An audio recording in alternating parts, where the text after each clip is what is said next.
नमस्कार। स्वागत है आप सभी का भारतेंदु नाट्य अकादमी द्वारा आयोजित रंग समागम 2020 में। आज कोरोना काल में जीवन हर तरफ स्थिर बना हुआ है। हम सभी की दिनचर्या अस्त व्यस्त हो चली है। हम सभी अपने अपने घरों में रहने को विवश हैं। ऐसे में हमारे माननीय राज्य मंत्री, स्वतंत्र प्रभार संस्कृति विभाग, उत्तर प्रदेश शासन श्री नीलकंठ तिवारी जी, प्रमुख सचिव श्री मुकेश मेश्राम जी, निदेशक एवं विशेष सचिव श्री शिशिर जी के मार्गदर्शन में हमारी अकादमी अपने एक नवीन पहल के साथ आप सबके समक्ष उपस्थित है। रंग समागम 2020। रंग समागम में हम वेबिनार के जरिए जुड़ रहे हैं कला जगत की उन विभूतियों से जिन्होंने अपने कलाकर्म से अपनी एक विशेष पहचान बनाई है, एक मुकाम हासिल किया है, एक मानक निर्धारित किया है। इसी कड़ी में जो आज के हमारे मेहमान हैं वो बहुत खास है। इनका जन्म नियामतपुर गांव में हुआ। ये ग्लोबल स्काई आर्ट कंपनी के ओनर है। इन्होंने हातिम, अलादीन, साईं बाबा जैसे कई हिट सीरियल्स में आर्ट डायरेक्शन किया है। ये बीएनए के पूर्व छात्र भी हैं। आज हमारे बीच में है श्री संजय यादव जी। संजय सर, बहुत बहुत स्वागत है आपका भारतेंदु नाट्य अकादमी द्वारा आयोजित रंग समागम 2020 में। धन्यवाद आपको भी और पूरे बीएनए परिवार को भी। इस कोरोना काल में उम्मीद करती हूँ कि आप और आपका परिवार स्वस्थ होगा सर।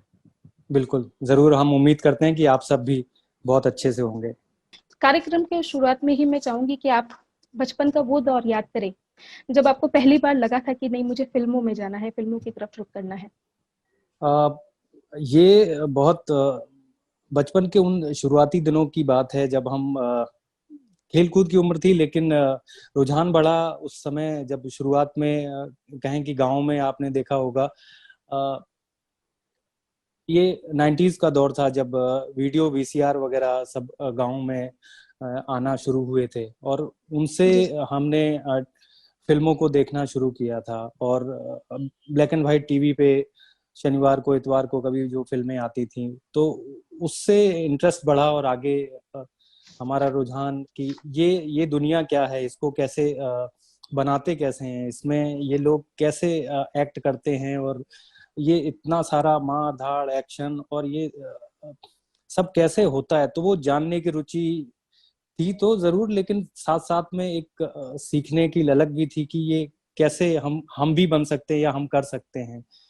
तो वो शुरुआती दिन थे जहां से इस ओर रुझान हुआ। फिर धीरे धीरे आगे स्कूलिंग जैसे आगे बढ़ी, हम ग्रेजुएशन की तरफ गए तो वहां पे मुझे याद है कि एक बार मैं कॉलेज जा रहा था तो इप्टा के कुछ कलाकार जो नुक्कड़ नाटक कर रहे थे वहां पे, तो वहां से हमें पता चला कि ये क्या विधा है और कैसे इसमें जाया जा सकता है या इसको सीख के और कहाँ पहुंचा जा सकता है। तो वो शुरुआत इस तरह से वहां से हुई है इस चीज की। सर, आपने बीएनए से प्रशिक्षण प्राप्त किया है, तो बीएनए से पहले आपने कहा इप्टा से आपकी शुरुआत हुई, तो उस बीच की जर्नी कैसी रही? इप्टा मैं हमारे ज्ञान न्यामतपुर से उरई में आया था अपना ग्रेजुएशन पूरा करने के लिए। तो उस दौरान मैं उरई में रहता था।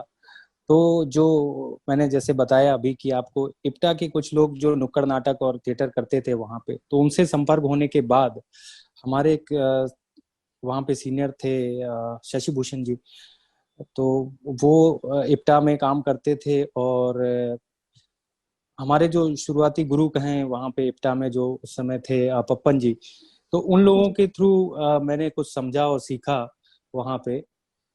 तो जब इप्टा में रहते हुए और डीवीसी उरई में यूथ फेस्टिवल वगैरह करते हुए इस और रंगमंच और इन सब चीजों को समझने की जो हमें इनके थ्रू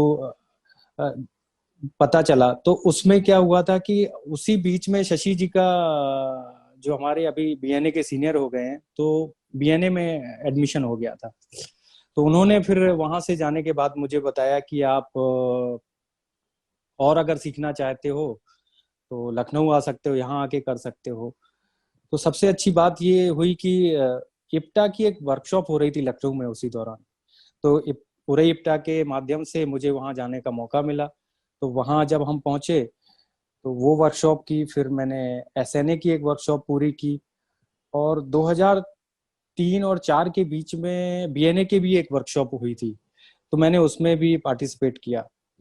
और अब वहां रहने के बाद पता चला कि डिप्लोमा के लिए क्या क्या तैयारियां करनी होती हैं, और अच्छे से सीखने के लिए क्या क्या पढ़ाई करनी होती है, या कितने और भी प्ले पढ़ने होते हैं और करने होते हैं। तो उस दौरान एनएसडी के बारे में काफी कुछ जाना, सीखा, वहाँ पे बीएनए के बारे में सीखा। और उसी बीच मैंने वर्कशॉप करते करते, क्योंकि बीएनए के काफी सीनियर्स और टीचर्स के संपर्क में था मैं, तो मैंने उसका फॉर्म भर दिया, एनएसडी का भी फॉर्म भरा और बीएनए का भी फॉर्म भरा। तो एनएसडी में तो मेरा नहीं हो पाया एडमिशन, और बीएनए में मेरा हो गया। तो वहाँ पे फिर 2 साल का जो अनुभव था ना, वो आज भी भूले नहीं भूलता है। उस दौरान हम सच बताएं तो निकले थे हीरो ही बनने, क्योंकि वो जो सिनेमा देख के, वीसीआर, टीवी और वो सब देख के जो आगे बढ़े हुए थे, धीरे धीरे आगे बढ़ रहे थे कि ऐसे ही कुछ बनना करना है।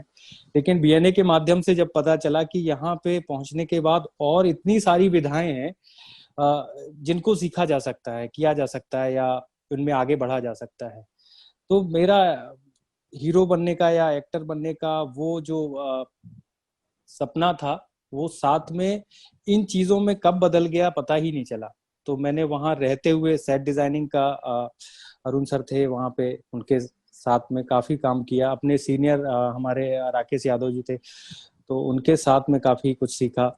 और वहां रह के ही हमने ये सब काम करना शुरू किया, जो सेट डिजाइनिंग में ही मेरा पूरा फोकस और गोल हो गया, क्योंकि इसमें मुझे बहुत कहें कि मजा आता था काम करने में। बाकी चीजें भी सीखी है, चाहे वो डायरेक्शन हो, कॉस्ट्यूम डिजाइनिंग हो, मेकअप हो, क्योंकि सारे अलग अलग चीजों की भी क्लासेस होती थी, स्पेशलिस्ट टीचर आते थे उन सब के। तो उस दौर में जो मैंने एंजॉय काम किया है, सच कहें तो सबसे अच्छा था वो सेट डिजाइनिंग का। सो उसी में ही आगे बढ़ता गया, और वहां से मैं फिर बीएनए के माध्यम से ही हम लोगों का एक एफटीआई में भेजा जाता है, वहां गए। तो इस तरह से वो बीच का जो सीखने का हमारा समय था, ऐसे आगे बढ़ता गया। सर, आपने बताया कि बीएनए के माध्यम से आप एफटीआई आ गए, वहां जी पे भी जी आपने जी। कई सारे प्रोजेक्ट किए। इवन बीएनए से निकलने के बाद, पास करने के बाद भी आपने एफटीआई में कई सारे इंडिपेंडेंट प्रोजेक्ट्स किए उनके साथ।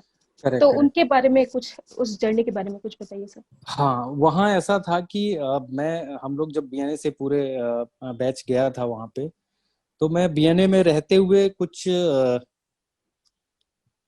शैतानियां नहीं कहेंगे उसको, कि क्रिएटिविटी कहेंगे, कि मैं अपने दोस्तों को या बैचमेट्स के अगर कोई बैचमेट 2 4 6 10 दिन कोई जीन्स या कोई कपड़ा या कोई टी शर्ट या जैकेट्स नहीं पहनता था, तो मैं गायब कर देता था उसको, और मैं कट करके कुछ नई डिजाइन क्रिएट कर देता था।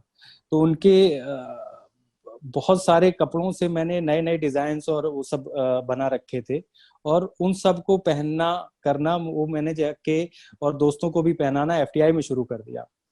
तो वो होता क्या था कि बहुत सारे लोग थे या वहाँ के जो स्टूडेंट थे, तो हम सबको इस तरह से देखते थे कि ये क्या, कुछ तो अलग है ये वहाँ पे। तो मैं मेरा ये था कि एक स्टेज ऐसा है जहाँ पे अपनी चीजों को, क्रिएटिविटी को या काम को दिखाया किया जा सकता है। और वहाँ पे जो शॉर्ट डिप्लोमा फिल्में वगैरह थी, उनमें भी मैंने अपनी कॉस्ट्यूम डिजाइनिंग और इन सब को लेके ही प्रोजेक्ट बनाए थे। तो उसी बीच में वहाँ के जो पास आउट होने वाले डिप्लोमा फिल्म में जो काम होते हैं, तो वहाँ पे आर्ट डायरेक्टर की जरूरत होती थी। तो मैं इस मौके की तलाश में था, और उस बीच उनके सीनियर से काफी मुलाकात हुई। तो उन लोगों ने मुझे आर्ट डायरेक्शन में काम करने का मौका दिया, और वहां से एक ग्रुप बनता गया जो काफी एक दूसरे से लिंक होते चले गए। तो एक के बाद दूसरा, दूसरे के बाद तीसरा, ऐसे मैंने वहाँ के एक सीनियर्स के कई डिप्लोमा फिल्मों में आर्ट डायरेक्शन किया, और जो बाद में मुंबई आए, जो अभी भी टच में है। तो वो एक दौर था जहाँ पे हम लोगों ने काफी बड़ा ग्रुप कहें या लिंक कहें या अपने दोस्त कहें, वो बनाए वहाँ पे एफटीआई में। तो एफटीआई के बाद, जैसा मैं जानती हूँ सर, आप बॉम्बे गए। मुंबई में जी। आपने पहले 4 साल चौकस भारद्वाज जी के साथ काम किया एज एन हाँ हाँ, असिस्टेंट आर्ट करेक्ट। डायरेक्टर। तो उसकी शुरुआत कैसे हुई और वो एक्सपीरियंस कैसा रहा सर? चौकस दादा को असिस्ट करने का मौका, एक्चुअली क्या, मैं एफटीआई से जाने के बाद काम की तलाश में था, तो उसी बीच जब हम बीएनए में थे तो सलीम आरिफ जी आए थे, हमें हमारे लिए शाम रंग प्ले किया था उन्होंने हमारे साथ सेकेंड ईयर में। तो उनके टच में था मैं। तो मुंबई पहुंचते ही मैंने उनको कॉल किया कि सर ऐसा ऐसा है। तो उन्होंने मुझे फिल्म सिटी बुलाया मिलने के लिए, और बोले कि मेरे दोस्त हैं चौकसज़ादा, इनसे मिलिए। तो मैं उनसे मिला और उन्होंने बोला ठीक है कल से ऑफिस आ जाओ और देखते हैं करते हैं कुछ। तो मैं उनके ऑफिस गया, उनको ज्वाइन किया, और विद इन वीक में मुझे एक प्रोजेक्ट पे काम करने का मौका मिला। तो ये बात है 2007 या 8 की बात है, जब बिग बॉस फर्स्ट आया था। तो उसका प्रोमो के लिए हम लोगों ने एक डिजाइन तैयार किया था, जो हमारे साथ 5-6 लोग थे सबने मिलके। तो उसमें मेरा वो डिजाइन पास हुआ। तो उससे मेरा कॉन्फिडेंस भी बढ़ा और उनके अंदर भी लगा कि नहीं ये कुछ कर सकता है। सो वो प्रोजेक्ट से एक शुरुआती दौर में कहें कि एक एक दिन का जाके शूटिंग किया था हम लोगों ने आर्य कॉलोनी में, और वहां पे सेट बनाया था पूरा। और मैंने जो किया था या सीखा था, जिसमें भारतीय नाट्य अकादमी का बहुत बड़ा हाथ है, और जो बचपन से ऑब्जर्वेशन और क्रिएटिविटी को बढ़ाते या सीखते आए, तो वो प्रोजेक्ट में या पहले मौके की जो तलाश में था, मैंने उसमें कोशिश की कि मैं बस करके दिखाऊं और मैं किसी भी तरह से यहाँ पे एकदम खास बन जाऊं और सारे काम मुझे ही करने को मिले। तो वो होता है कि वहां पे जब आपके आसपास और 4-5 टेबल लगे हों कि बड़े बड़े उनके एसोसिएट डिजाइनर और उन सब के बीच में, तो अपने आप को हाईलाइट करने का मौका था या आगे बढ़ाने का मौका था। तो उस प्रोजेक्ट से काफी कॉन्फिडेंस आया और हम आगे बढ़े। बिल्कुल सर। सर आप जैसे आप चौकस भारद्वाज जी के साथ काम कर रहे थे, वो जी कब और कैसे शुरुआत हुई जब आपने अपना पहला इंडिपेंडेंट आर्ट डायरेक्शन का प्रोजेक्ट लिया? हाँ, ये काफी इंटरेस्टिंग कहानी है, क्योंकि ये दौर होता है कि हम 3-4 साल उनके साथ प्रोजेक्ट करते रहे थे, और बहुत सारे प्रोडक्शन हाउस जो उस समय के बहुत बड़े प्रोडक्शन हाउस थे, जैसे सागर पिक्चर या सागर रामानंद सागर जी की फैमिली के लोग, और क्रिएटिव आई, तो धीरज जी की, ये सारी कंपनियों में मुझे काम करने का उस बीच उनके थ्रू मौका मिला। सो मैंने वहाँ अपने काम करके पहचान बनाई। तो उन लोगों में क्या था कि एक छोटे बजट का एक प्रोजेक्ट आया था उनका, जो मराठी में रीजनल में था, करनाची अमर गाथा। तो उस बीच में 4-5 सालों से लगातार उन्हीं कंपनियों के साथ जुड़ा हुआ था। तो उन्होंने मेरा काम देखा हुआ था, तो और उन्होंने बोला कि क्यों ना ये संजय को प्रोजेक्ट दिया जाए। तो मुझे याद है कि मैं उस बीच एक दोस्त के साथ गोवा जा रहा था, बैग लेके मैं बस में चढ़ने वाला था, और उस बीच प्रोडक्शन वालों का फोन आया कि मोती सागर जी ने तुम्हें बुलाया है और एक ऐसा ऐसा प्रोजेक्ट है।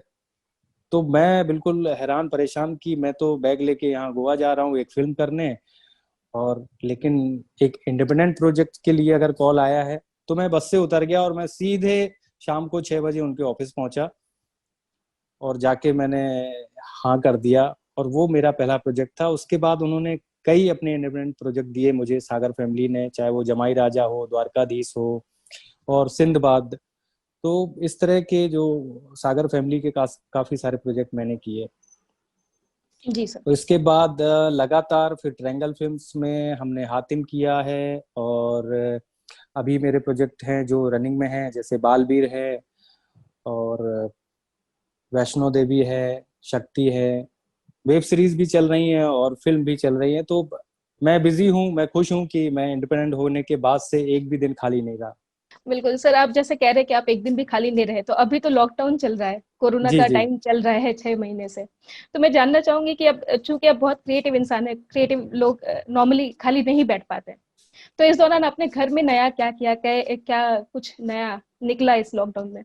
हाँ, ये लॉकडाउन को हमने बहुत पॉजिटिव वे में लिया है। इस जो भी दिन गुजारे हैं हमने, लेकिन मैं कहूँ कि मैं इतना पॉजिटिव था कि जिस दिन हमारी इंडस्ट्री का शूट बंद किया गया था, हमें याद है कि शायद उन लोगों ने 10 दिन का 11 दिन का ब्रेक लिया था लॉकडाउन में।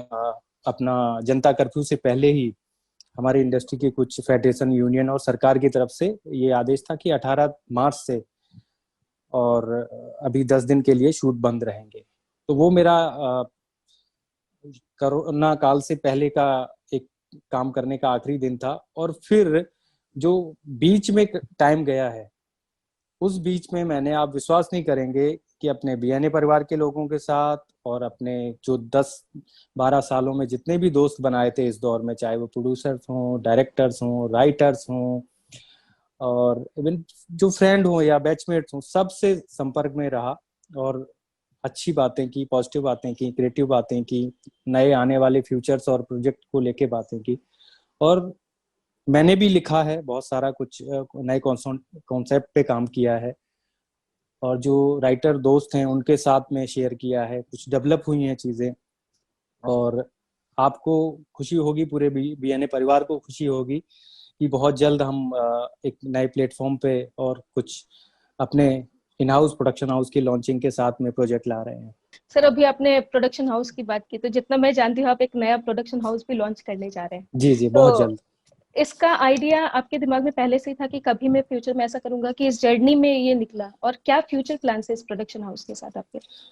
हाँ, ये आइडिया ऐसे है कि हमने जीवन में, या जैसे होते हैं या सारे लोग भी करते होंगे, या जो सक्सेसफुल लोग हैं उन्होंने किए हैं, एक छोटे छोटे से गोल बनाए थे कि बीएनए के बाद अभी आर्ट डायरेक्शन करना है, तो कितने साल असिस्ट करना है, फिर कितने साल इंडिपेंडेंट करना है, और कितने साल पैसा कमाना है।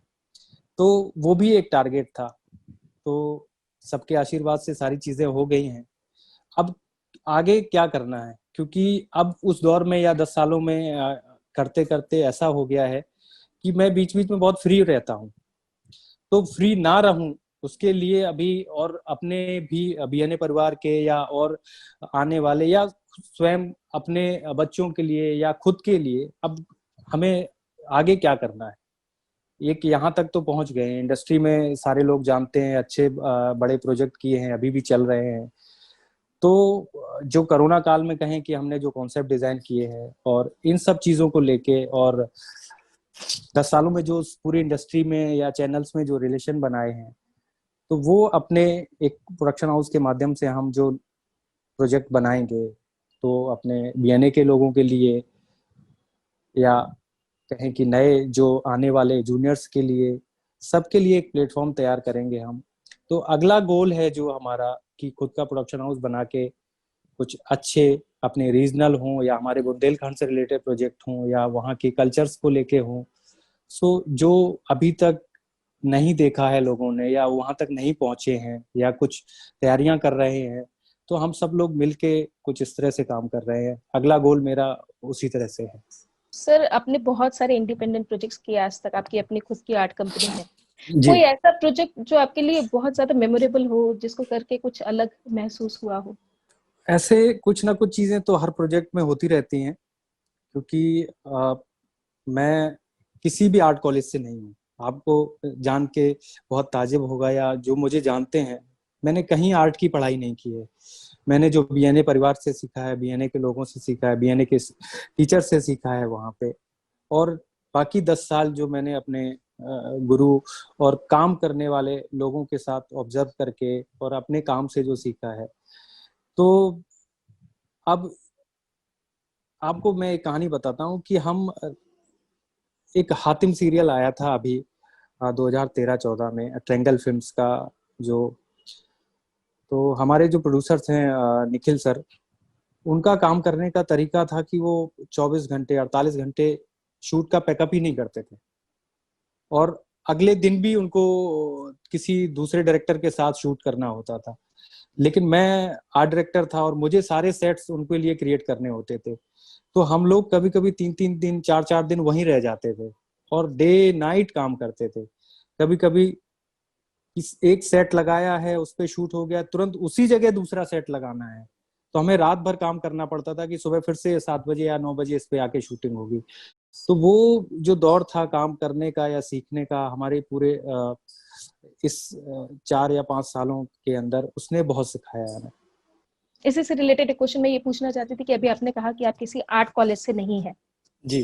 तो बचपन की उन बातों को याद करिए जब आप पढ़ाई कर रहे थे, किस चीज में पढ़ाई कर रहे थे, पेरेंट्स आपकी क्या एक्सपेक्टेशन थी कि आप ये बनोगे, क्योंकि हर पेरेंट्स नॉर्मली छोटे शहरों में यही चाहते हैं कि इंजीनियर बने, डॉक्टर बने, सरकारी नौकरी करे। फिर आपने पेरेंट्स को कैसे कन्विंस किया कि आप थिएटर करेंगे, और फिर आप बीएनए में गए, वहां पे आप एक्टिंग की ट्रेनिंग लेते लेते आर्ट डायरेक्शन की फील्ड में चले गए, तो पेरेंट्स का कैसा रिस्पॉन्स रहा उस पर? इसमें ये बहुत इमोशनल टच है इस सवाल में, क्योंकि मेरे पिताजी टीचर हैं। तो उनको क्या लगता था कि बस अभी बीएससी हो गया, अभी बीएड हो जाएगा या बीटीसी कर लेगा और हमारे आसपास ही रहेगा, क्योंकि मैं घर में बिल्कुल अकेला हूँ, मेरी कोई बहन नहीं है, कोई भाई नहीं है। तब तो और मुश्किल था। लेकिन पता नहीं क्यों कुछ थी, कहें कि उस समय जो बोलते ना कि कीड़ा था, या बोलें कि क्रिएटिविटी थी, या आगे बढ़ने का, या कुछ तो था जो उस समय नहीं समझ में आ रहा था, लेकिन उस चीज ने हमें धीरे धीरे करके यहाँ तक लाया है। तो पिताजी, मुझे याद है कि हम बीएनए का फॉर्म डालने या वर्कशॉप करने के लिए हम ये बीएससी के बाद बोल के गए थे कि यहाँ जाएंगे तो कुछ वर्कशॉप और ये सब, गर्मियों की छुट्टी हैं तो कोई बात नहीं, हम 2 महीने में वापस आ रहे हैं। तो उन्हें लगा कि ठीक है, अभी ग्रेजुएशन हो गया है तो अभी तो कर सकते हो तुम, बीच में जैसे होता ना समर वेकेशन चल रहे हैं अपना, तो जा सकते हैं। लेकिन जब बीएनए का फॉर्म डाल दिया और उसमें मेरा हो गया, वो मैंने उनको बाद में घर आने के बाद बताया। उनको तब तक नहीं बताया था कि मैंने फॉर्म डाल दिया और मेरा एडमिशन हो गया है। अब उनको कन्विंस करने के लिए मुझे उनको ये बताना पड़ा था। मुझे याद है कि ये अच्छी बात थी कि उस समय क्या अभी भी वहां पे या बीएनए से जो हम लोगों को, सॉरी मैं भूल गया कि उस समय पैसे कितने मिलते थे, 1800 रुपए या कुछ पर मंथ हम लोगों को पैसे भी मिलते थे सरकार की तरफ से। तो वो चीज प्लस थी एक पिताजी को कन्विंस करने के लिए कि नहीं, ये जाएंगे तो हमें ये भी है, आपका पैसा खर्च नहीं होगा। और दूसरा, ये डिप्लोमा करने के बाद और बीएससी करने के बाद इसका फायदा हो सकता है कि किसी सरकारी जॉब में ये डिप्लोमा बहुत फायदा करेगा, जिससे कि मैं कल्चरल एक्टिविटी या कल्चरल टीचर या किसी यूनिवर्सिटी में, आर्ट कॉलेज में ये फायदा करेगा। तो ये सब बातों को लेके मैं उनको कन्विंस कर पाया था। तब उन्होंने मुझे परमिशन दी कि ठीक है, अच्छा कोई बात नहीं, 2 साल का ही है, कर लो, और फिर तुम्हें बीएड करना है। तो ये बहुत मुश्किल भरा डिसीजन था उनके लिए, हमारे सबके लिए। तो मुझे याद है कि बहुत उनकी, फिर हाँ, मुंबई आने के बाद भी वो एक बार मुझे याद है बीएड का फॉर्म लेके आ गए थे मेरे लिए कि अरे अब तुम यहाँ तक आ गए हो, ये सब हो गया है, अभी चलिए बीएड कर लो। तो वो उनका तो रहा है, लेकिन सब कुछ अभी अच्छा हो गया, इतने सालों से हैं, वो भी यहाँ आते हैं, बहुत खुश होते हैं। तो अच्छा ही रहा है जो डिसीजन हमने धीरे धीरे लिया और उनको कन्विंस किया। तो सर, अगर सीरियल्स की बात करें, आपने बहुत बहुत सारे सीरियल्स में आर्ट डिजाइन किया है। हमारे देश की मैक्सिमम ऑडियंस ऐसे है जो सीरियल्स देखते हैं, डे टू डे बेसिस पे देखते हैं, ऑब्वियसली सेट्स भी देख ही रहे हैं। जी बट जी। समहाउ वो अवेयरनेस नहीं है हमारी सोसाइटी में कि आर्ट डिजाइन भी एक प्रोफेशन हो सकता है। हमारे पेरेंट्स नहीं जानते, और आज भी वो कल्चर नहीं है लोगों में, वो अवेयरनेस नहीं है। तो इसके हाँ, लिए क्या कुछ हम कर सकते हैं जिससे लोगों में अवेयरनेस बढ़े, क्योंकि जो लोग थिएटर या फिल्मों से जुड़े वो जानते हैं, बट कॉमन पीपल नहीं जानते। ये चीज तो है, अभी भी है। जैसे कि मेरा रुझान, या मैं अपने आप को एक उदाहरण के तौर पे पेश कर सकता हूँ कि मुझे भी नहीं पता था। मैं आया तो था वहां पे कि एक्टिंग को ही लेके, लेकिन जब काम ये मैंने किया वहां पे और मुझे इस काम में इतना मजा आता था, मैं आज भी अपने जब भी सेट पे जाता हूँ किसी प्रोजेक्ट पे, तो मैं उसको बहुत एंजॉय करता हूँ। तो इस फील्ड में बहुत पैसा है, बहुत आपका नाम है, और आपका, आपके परिवार का बहुत सम्मान है। तो मैं चाहूंगा कि आप अच्छे से आर्ट कॉलेज जाइए, पढ़ाई कीजिए, या नहीं भी जाइए तो आके सीखिए और काम कीजिए। आर्ट में या क्रिएटिविटी में कोई भी लिमिट नहीं है। आप इसको एंजॉय करिए और आपको पैसा भी मिलेगा। तो सीखने की बात पे ही मैं बीएनए की बातों पे दोबारा लौटूंगी। जरा जी। उस समय को याद करिए सर, जब आप बीएनए में थे, कितने दोस्त बने, कैसे दोस्त रहे, टीचर्स के साथ कैसा रिलेशन डेवलप हुआ, कैंपस का आपके व्यक्तित्व पे क्या इफेक्ट आया? उस समय हमारा बैच था बिल्कुल हनुमान बैच था, क्योंकि हमारे बैच में कोई लड़की नहीं थी। सो कुछ एक्स्ट्रा फ्रीडम्स मिली हुई थी हम लोगों को। और उस समय कैंपस हमारा बीएनए से थोड़ा सा दूर पार्क साइड में था, वहां पे हॉस्टल अलग था हमारा, बीएनए में हॉस्टल उस समय नहीं था। तो वो 2 साल का जो टाइम था हमने बहुत एंजॉय किया। और जैसे कहें कि सीनियर से बहुत सारा सीखा है उस समय। और जितने फेस्टिवल होते थे उनमें हम बहुत एंजॉय करते थे उस दौर में, क्योंकि एक साथ इतना सारा काम करने को मिलता था हमें। और मैं तो दिन रात एक कर देता था, सारे जितने भी प्रोजेक्ट थे सभी के सेट में डिजाइन करता था। और इसमें अपना हमारे सीनियर थे उस समय राकेश यादव जी, वो एक आर्ट कॉलेज से, तो उन्होंने बड़ी बारीकियां, कलर कॉम्बिनेशन, शेड और मिक्स कैसे क्या करना है, तो वो बहुत हेल्प किया। फिर अरुण सर ने काफी कुछ सेट डिजाइनिंग में हमें सिखाया। और एक बीच में दौर ऐसा आया कि अरुण सर ने बिल्कुल छोड़ दिया। कैसा छोड़ दिया कि कुछ भी काम आए या कुछ भी करना है जाके संजय से मिलो। तो वो जो कॉन्फिडेंस मिलता था ना, कि नहीं अभी सर इतना समझ गए हैं कि ये कुछ भी कर लेगा, कोई भी डिजाइन हो, फेस्टिवल हो तो पूरा का पूरा फेस्टिवल डिजाइन में करता था वहां पे। तो ये बीएनए ही सिखाता है। और जो दिन रात की वहाँ की मस्तियां थी, अपने बैचमेट्स की दोस्ती यारियां थी, वो तो ना भूलने वाली हैं। और मैं कहूंगा कि जीवन में एक बार हॉस्टल लाइफ तो सभी को एंजॉय करना चाहिए। सर डिजाइन की बात ही अगर करें तो आजकल फिल्मों में डिजाइन, एक आर्ट डिजाइन एक बड़ा कॉन्सेप्ट है। जी। एक्टर्स तो है ही, बहुत सालों से चली रहे, लेकिन आर्ट डिजाइन अभी हमने रिसेंटली बहुत सारी ह्यूज मूवीज देखी है आर्ट हाँ डिजाइन पे बेस्ड। हाँ हाँ। सीरियल्स में भी अब वो इफेक्ट, अब नहीं काफी दिनों से वो इफेक्ट आने लगा है। तो क्या डिफरेंस है फिल्मों में और सीरियल्स के आर्ट डिजाइन में, और आपकी कोई फ्यूचर में ऐसी एक्सपेक्टेशन है कि मुझे एक बड़ा प्रोजेक्ट करना है, एक ह्यूज, क्योंकि आज भी इतना काम करने के बाद भी इंडिया कहीं ना कहीं टेक्निकलिटी में हॉलीवुड से कुछ पीछे चल रहा है, बॉलीवुड। हाँ, ये बात तो है, लेकिन टेक्निकली कहेंगे कि आज तब भी हम बहुत काफी ग्रो कर चुके हैं। चाहे वो सेट डिजाइनिंग में हो, अभी आपने कलंक फिल्म देखी होगी, उसमें कुछ एफटीआई के सीनियर्स थे हमारे साथ में जो उस समय थे वहां पे, जो आर्ट डायरेक्शन में, प्रोडक्शन डिजाइनिंग में डिप्लोमा कर रहे थे। तो उन लोगों के साथ में सेट विजिट करने गया हुआ था। तो या भंसाली जी के कोई भी प्रोजेक्ट देख लीजिए आप, तो लार्जर देन लाइफ होते हैं, उनके सेट्स होते हैं एकदम, आप देखेंगे कि चकाचौंध हो जाएंगे। तो सेट बन रहे हैं ऐसा नहीं है, बहुत सारे और डिजिटल हेल्प ले रहे हैं, वीएफएक्स का ग्राफिक्स के थ्रू एक्सटेंशन ले रहे हैं। सो भव्यता में कमी नहीं आ रही है, आगे आने वाले प्रोजेक्ट भी बहुत अच्छे आ रहे हैं। और जो आपने बात की फिल्म और सीरियल के सेट को लेके, क्या होता है कि फिल्म का कैनवास एक 35 mm बड़े पर्दे पे जब आता है ना, तो बड़ी बड़ी बारीकियां, डिटेलिंग और एक एक बारीक चीज भी वहां पे नजर आती है। तो सीरियल में ऐसा नहीं है। सीरियल्स में क्या होता है कि एक बार सेट बन जाता है, 2 साल, 3 साल, 5 साल या 7 साल, बीच में नो डाउट हम लोग रिनोवेट करते हैं या स्टोरी के हिसाब से चेंजेस लाते हैं, कलर्स या कर्टन्स या कहेंगी उनके प्रॉप्स चेंज होते हैं। लेकिन फिल्म में ऐसा नहीं है। फिल्म एक बार बनने के लिए पूरा सेट एक बार कंप्लीट होता है, पूरी प्रॉपर लाइटिंग होती है, टेक्सचरिंग होती है उसकी। और जब final camera look and feel complete हो जाता है, उसके बाद शूट करते हैं। और एक बार फिल्म स्टार्ट हो गई तो फिर उसमें कोई काम नहीं होता है कि नहीं इसको छेड़ दिया, इसको हटा दिया या रेनोवेट कर दिया। वो प्रोजेक्ट सिर्फ उसके लिए बना होता है। सीरियल में ऐसा होता है कि कई बार हम क्या करते हैं कि किसी और का कमरा किसी और का दिखा देते हैं। तो उसमें क्या बोलते हैं कि बहुत जल्दी जल्दी काम करना होता है, क्योंकि हर दिन एक एपिसोड बनाते हैं वो सीरियल्स में। तो ये फर्क है कि सीरियल उतना आर्ट डायरेक्शन में कहें कि काम बहुत है सीरियल में।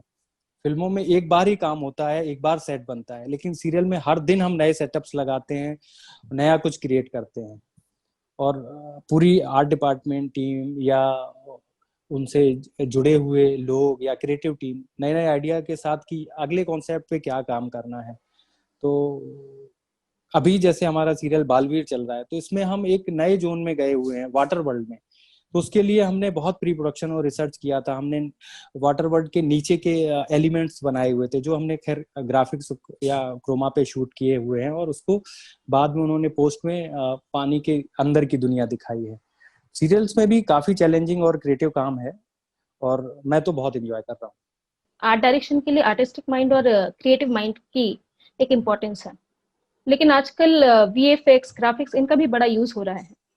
तो एक स्टूडेंट जो या एक युवा जो आर्ट डायरेक्शन में अपना करियर बनाना चाहता है, कहीं ना कहीं सामंजस्य बैठाने के लिए उसको आर्ट्स में पढ़ाई करनी चाहिए, साइंस में पढ़ाई करनी चाहिए, या दोनों का थोड़ा थोड़ा नॉलेज होना चाहिए? अब बहुत अच्छा सवाल है। हमारे आने वाले फ्यूचर में, चाहे वो भरतनाट्यम अकादमी के स्टूडेंट हों या हमारे दोस्त हों या उनके बच्चे हों, तो ये बहुत अच्छा सवाल है आपका। इसमें देखिए क्या है कि यहाँ जो कोई भी प्रोजेक्ट बन के जब तैयार होता है, तो अभी उसका रेशियो चेंज हो गया है। रेशियो मतलब मैं कहूँगा कि बहुत सारे ऐसे प्रोजेक्ट हैं जिसमें सेट का पार्ट थोड़ा कम हो गया है, अभी वीएफएक्स का पार्ट ज्यादा हो गया है। सो मैं उदाहरण देना चाहूंगा। अगर आप मेकिंग देखेंगे, अक्षय कुमार की एक अभी फिल्म आई थी, उसमें एक गाना है बाला।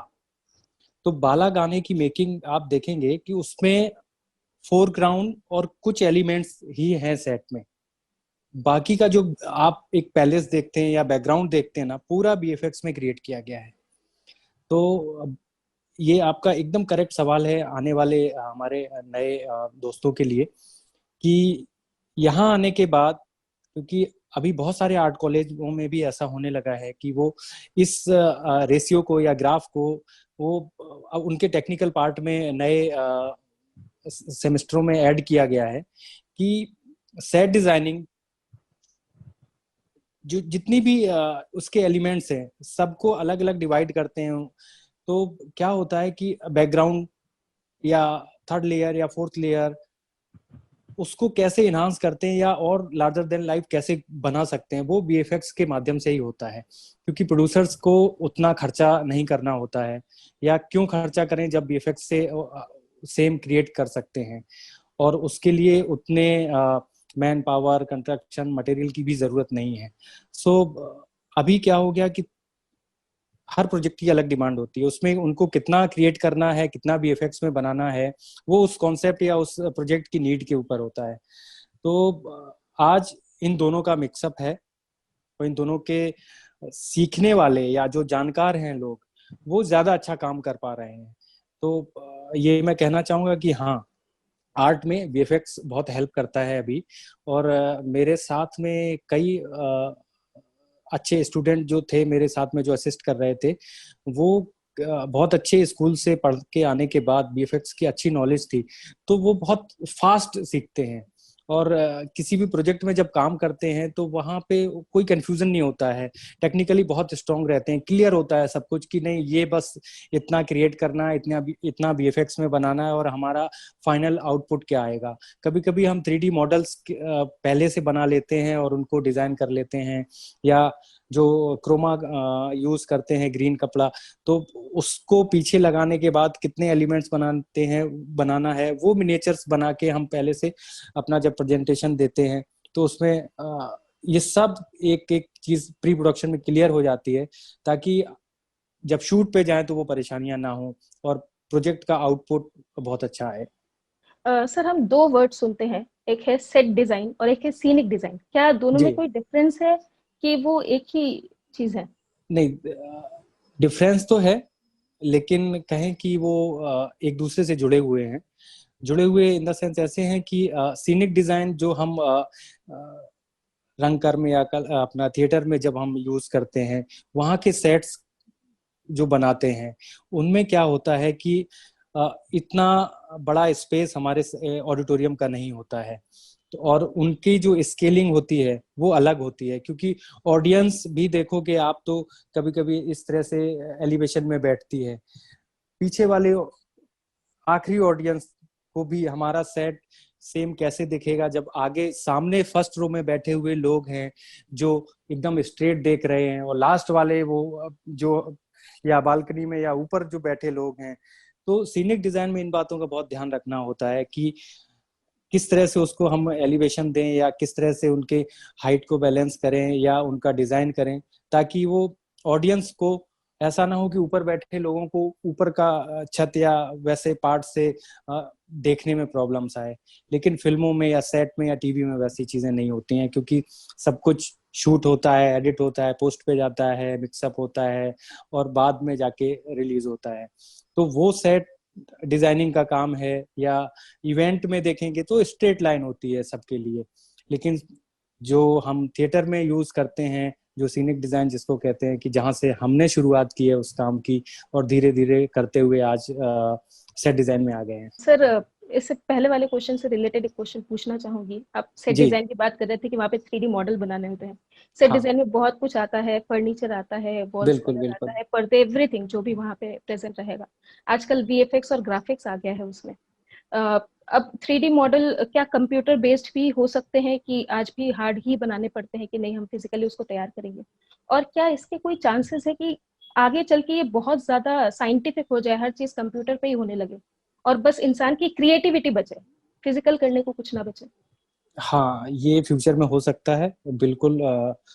आपने सही कहा, क्योंकि इस कोरोना काल में मैंने भी कई आर्टिकल पढ़े थे और मैंने रिसर्च भी देखी थी कि वर्चुअल सेट आने वाले हैं, कि आपके करेक्टर्स होंगे वो एक ग्रीन स्क्रीन के आगे या वाइट स्क्रीन के आगे शूट होंगे सारे। उनके मूवमेंट डिसाइड होंगे, उनका दरवाजा का कटआउट डिसाइड होगा, उनका विंडो, उनका टेबल, उनका चेयर डिसाइड होगा, उनके बॉक्सेस होंगे। और पोस्ट में जाने के बाद वो पूरा सेट 3D का बना होगा, जो पहले से जिसका टेक्सचर, कलर, कर्टन और टेबल का, या यहाँ तक कहें कि हाथ में कप, चम्मच और प्लेट का भी सब कुछ डिसाइड होगा। ये अगर आप देखें तो थोड़ा बहुत बाहुबली जैसे फिल्म या आने वाले आप बहुत सारे प्रोजेक्ट में या तानाजी में भी आप देखेंगे तो कुछ जो ग्राफिक्स का नेक्स्ट लेवल था इस इन फिल्मों में हमें देखने को मिला है कि उन्होंने बहुत कम चीजें यूज की हैं लेकिन बहुत बड़े स्केल में दिखाया कि वो रियल है सब कुछ। तो ये है कि इसका फ्यूचर बहुत बड़ा है, यहाँ पे बहुत अच्छे काम होने वाले हैं, बहुत क्रिएटिविटी का स्कोप है। और फ्यूचर में सच है ये कि अगर इतना टाइम नहीं मिलेगा, लोग पहले से अपने प्रोजेक्टों पे काम करेंगे, इससे कि कॉस्टिंग या मैन पावर या बहुत सारी चीजें हैं जो बचाई जा सकती हैं वर्चुअल जो हो जाएगा तो। जी सर। सर, थिएटर के सीनिक डिजाइन की अगर बात करें, वहाँ पे जो डिजाइनर है उनके साथ आर्टिस्ट, आई मीन एक्टर्स का एक कम्युनिकेशन रहता है। क्या सीरियल्स में जब आप डिजाइन कर रहे हैं, because day to day basis पे डिजाइन हो रहा है, डे टू डे हाँ, बेसिस पे लोग आके काम कर रहे हैं, तो क्या एक्टर्स के साथ इंटरेक्शन होता है आपका? और क्या कभी एक्टर्स का रिस्पॉन्स मिलता है कि आज का ये सेट कुछ अलग है, इसमें फील आ रही है मुझे काम करने में, ऐसा कभी होता है? ये होता है, हम ध्यान रखते हैं उनके आसपास। अ, अभी क्या है कि इतना फास्ट काम करना पड़ता है हमें कभी कभी कि काम चल रहा होता है और टाइम वेस्ट ना करते हुए डायरेक्टर कभी कभी चलते हुए सेट में एक्टर्स को बुला के रिहर्सल करते हैं या वहाँ पे डायलॉग्स की प्रैक्टिस शुरू हो जाती है। तो वो हमारे प्रोसेस को कभी कभी देखते हैं, तो उनको भी लगता है कि अरे ये मटेरियल क्या है। या अभी आजकल हमारे लिए रेडी टू यूज स्प्रे या पेंट्स आ गए हैं कि आप उसको 1 मिनट में सुखा सकते हैं या किसी भी चीज पे स्प्रे कर दीजिए तो उसका कलर चेंज हो जाता है। तो वो पूछते हैं कि अरे ये कैसे कर दिया। कभी कभी जैसे मैंने बहुत सारे माइथो और फैंटेसी शोज किए हुए हैं, तो किसी का वॉन्ड है, स्टिक है, कभी होता है कि ध्यान नहीं दिया या किसी ने गिरा दिया या कुछ कलर खराब हो गया उसका, और शूट स्टार्ट है, बिल्कुल टाइम वेस्ट नहीं करना है। तो 1 मिनट में ऐसे स्प्रे और कलर्स आते हैं आजकल कि आपने उनको स्प्रे किया और दे दिया, तो इतनी चीजें फास्ट हो गई तो उनको भी लगता है अरे वाह नया हो गया। और कभी कभी क्या होता है कि कुछ एक्टर्स बहुत सेंसिटिव होते हैं, उनको एलर्जी होती है कि हम कोई ऐसा मटेरियल या टेक्सचर या कहें कि आप जैसे प्लास्टर ऑफ पेरिस है या कॉटन है, कुछ चीजें होती जो सेट पे यूज नहीं कर पाते हैं, क्योंकि वो बता देते हैं आके, वो बोलते हैं हमें, मिलते हैं आके कि नहीं इससे मुझे एलर्जी है या इससे मुझे प्रॉब्लम हो जाएगी, तो हम उसके फिर दूसरे और सब्स्टिट्यूट ढूंढते हैं कि नहीं इन चीजों का ख्याल रखेंगे आपके लिए। तो ये होता है कि उनके भी कंफर्ट का ध्यान रखते हैं कभी कभी। अभी आजकल चीजें अपडेट हो जाती हैं, पहले हम लोग थर्माकोल या उन सब चीजों से मॉडल्स और काफी चीजें बनाते थे। अभी एक पियो फॉर्म आ गया जिनसे गद्दे और फॉर्म बनते हैं, तो वो एक दो केमिकल होते हैं, उनको मिला के नई चीज या कोई भी फॉर्म में कुछ ही सेकंडों में क्रिएट कर सकते हैं। तो है कभी क्या होता है, फाइट सीन्स के लिए हमें एक्टरों के लिए डमी बनाने होते हैं, तो वो उनमें उस टाइम पे एक्टर्स आते हैं कि नहीं ये सेट का दरवाजा अगर तोड़ना है तो ये सॉफ्ट बोर्ड का होना चाहिए, गत्ते का होना चाहिए या कार्डबोर्ड का होना चाहिए। तो उनका ध्यान रखना पड़ता है एक्टर्स के लिए, क्योंकि आखिरकार दिखते तो वही हैं, और उनको चोट लग गई तो फिर शो में प्रॉब्लम आ जाती है। तो उनका ख्याल तो रखना पड़ता है, और उनके जो एक्शन प्रॉप्स हैं या उनसे रिलेटेड या उनसे जुड़ी हुई चीजें हैं, तो उनको काफी ध्यान रख के बनाना पड़ता है। सर, अगर अभी तक के आपके सफर की बात करें, जब आपने शुरुआत की थी तब कुछ एक्सपेक्टेशन आपके खुद से रहे होंगे कि मैं ऐसा करूंगा, जब आप एक्चुअली उनको करने निकले, जी। कितने आप खुद के एक्सपेक्टेशन को सेटिस्फाई कर पाए, और आगे आपकी खुद से क्या उम्मीदें हैं कि मैं और ये करूंगा, ऐसे करूंगा? मैं इसमें कहूंगा कि मैं अपने आप को बहुत लकी मानता हूँ कि मैंने जो जो सोचा, जैसा सोचा, मैं मेरा प्लान सक्सेस होता गया अभी तक। तो सब लोगों का आशीर्वाद रहा है। तो इसमें मेरे जो, मैंने पहले भी आपके एक जवाब में बताया था कि मेरे छोटे छोटे गोल्स रहे हैं जिनको मैं अचीव करता गया हूँ एक एक टाइम पीरियड में।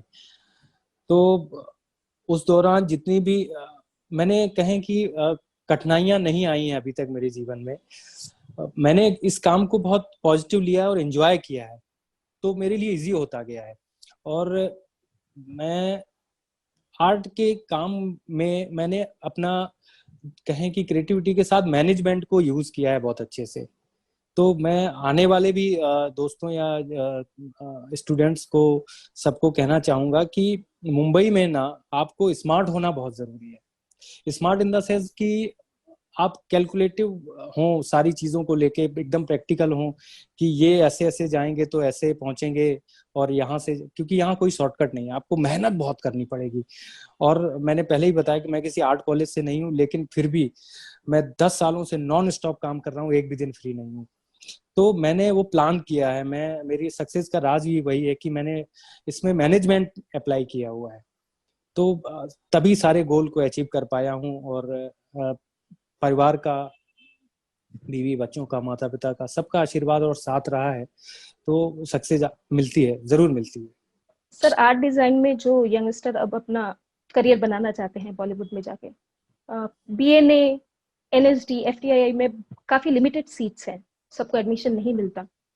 कई सारे कॉलेजेस भी पढ़ा रहे हैं, यूनिवर्सिटीज भी पढ़ा रहे हैं, लेकिन फिर भी सबको इक्वल चांसेस नहीं मिलते। फिर भी अगर वो बॉम्बे में जाके सरवाइव करना चाहे, एक करियर बनाना चाहे, मैनेजमेंट तो आपने कहा ही कि मैनेजमेंट होना चाहिए, इनिशियल अप्रोच क्या होना चाहिए? जो भी कहीं से भी कोई भी पढ़ाई करके आते हैं और उनको पता है कि उन्हें क्या करना है, ये पहले क्लियर होना चाहिए। जैसे कि मुझे पता था, मैंने सारी चीजें सीखनी है, लेकिन मुझे पता था कि मुझे सिर्फ आर्ट ही करना है। तो गोल, फोकस क्लियर होना वो बहुत जरूरी है, पहली बात तो। सो इसके बाद आपको मेहनत करनी है।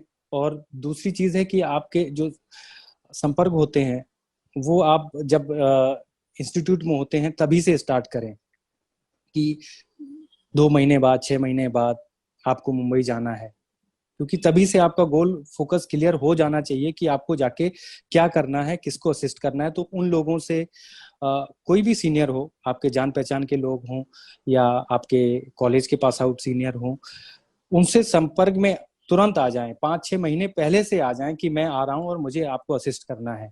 सो क्या होगा कि आप जैसे ही आएंगे आपका समय वेस्ट नहीं होगा, आप तुरंत आएंगे, आप उनको ज्वाइन करेंगे, आप उनको असिस्ट करना शुरू करेंगे, उनके प्रोजेक्ट पे जाना शुरू करेंगे, सीखना शुरू करेंगे, प्रैक्टिकल लाइफ जीना शुरू करेंगे। हो सकता है कि कुछ 1-2 महीने वो आपको ऑफिस वर्क में लगाएं, स्केचिंग, डिजाइनिंग और प्री प्रोडक्शन या रिसर्च वर्क किसी प्रोजेक्ट का या फिल्म का चल रहा हो उसमें रखें, तो उस काम को एंजॉय करना शुरू करने। और कभी भी ऐसा ना सोचें कि यार यही तो करके आया हूँ और फिर मैं ऑफिस में बैठ, वो एक पार्ट है हमारा। ये मैंने भी किया था। मुझे याद है कि जैसे जैसे आगे बढ़ा हूँ मैं, जब चौकस दादा के साथ में था तो उनके ऑफिस में जरूरी नहीं कि हर बार हम शूट पे ही जाएं। ऑफिस में जाके कुछ भी हर दिन नई डिजाइन बनाओ, कुछ भी बनाओ, एक बॉक्स रखा रहता था, आप डिजाइन करें उसमें डाल दें। वो पता नहीं होता था उस समय, ना तो इतना गूगल था कि रेफरेंस निकाल लो। उस समय हम सिर्फ बुक्स को निकालते थे, पढ़ते थे, उससे स्केच करते थे, डिजाइन करते थे, या बुक्स को स्कैन करके उसको जाके फिर फोटोशॉप और कोरल पे लेते थे। तो वही है कि स्टूडेंट को आके खाली ना रहने के लिए पहले से अप्रोच करना शुरू। तो इसमें भी मैनेजमेंट है कि आप प्लानिंग कैसे कर रहे हैं, फ्यूचर की प्लानिंग कैसे कर रहे हैं। आप कॉलेज के लास्ट ईयर में रहते हुए मुंबई की फील्डिंग तैयार एकदम कर दें कि किस सीनियर के पास जाना है, किस डायरेक्टर या प्रोडक्शन डिजाइनर को असिस्ट करना है। आप 3-4-2 को ऑप्शन या फाइनल बनाएं और सिलेक्ट करें और उनसे संपर्क, उनके ऑफिस से, या तो ये होगा कि आपका समय बर्बाद नहीं होगा और आप तुरंत ही काम पे लग जाएंगे। तो ये पॉजिटिव अप्रोच रखना बहुत जरूरी, कि नहीं ठीक है, देखेंगे, जाएंगे, मिलेंगे, कहीं काम कर लेंगे, वैसा नहीं। मैं मुंबई आने के बाद कई प्रोजेक्ट मुझे वापस एफटीआई के लोग बुलाते थे कि यार मेरा डिप्लोमा करोगे क्या, आ जाओगे। तो वो मैंने दोनों जगह बैलेंस बना के रखा हुआ था कि मैंने अपने आप को खाली नहीं रखा। मैं लखनऊ, मुझे याद है, मैंने वाइवा लास्ट डिप्लोमा खत्म करने के बाद गया, पूरा सब प्रोजेक्ट सबमिट किया, एफटीआई के बाद वाइवा दिया, और मैं घर गया 2 दिन के लिए। और उसी बीच में एफटीआई में रहते हुए हमारे एक सीनियर हैं अभिषेक गुप्ता जी, तो उनके यहाँ मैं रुक के गया था। और घर पहुंचते ही मैंने पिताजी से उनके अकाउंट में पैसे भिजवा दी थी कि दादा ये मेरा शेयरिंग रूम का है और मैं आ रहा हूँ। तो मैं पूरी फील्डिंग लगा के पूरी तैयारी के साथ आया था और मुझे पता था कि मुझे क्या करना है। तो वैसे ही मैं सबसे कहना चाहूंगा कि फोकस, अपना गोल क्लियर रखें कि आपको क्या करना है, तो 100% सक्सेस मिलेगी आपको। सर एक सवाल इससे रिलेटेड ये भी है, सीखने से रिलेटेड, कि आपने बीएनए में थिएटर किया, उससे पहले भी आप इप्टा के साथ जुड़े। हमारे देश में 2 इंस्टीट्यूट, एफटीआई और एसआरएफटीआई, जो आर्ट डिजाइन पढ़ाते हैं।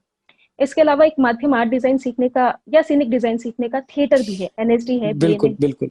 बाकी थिएटर ग्रुप्स के साथ जुड़ के भी आप छोटे लेवल पे एटलीस्ट आर्ट डिजाइन ट्राई कर सकते हैं, प्रोजेक्ट्स सीख सकते हैं और प्रैक्टिस कर सकते हैं। लेकिन थिएटर से जुड़े काफी लोगों का ये मानना है कि अगर आपको फिल्म ही करना है तो थिएटर में क्यों है आप? देखिए क्या था, मैं आपको सच बताऊं, मैंने जो सीखा वो बीएनए में सेट लगा के ही काम सीखा था। क्योंकि वहां पे एक लिमिटेड स्पेस होता है कि ये इतना साइक्लोरामा छोड़ना है, इतना विंग्स छोड़ना है, इतना स्टेज छोड़ना है, इतना फोरग्राउंड के लिए एंट्री और इसके लिए छोड़ना है। अब बचा जो स्पेस, उसको हमें कैसे यूज करना है।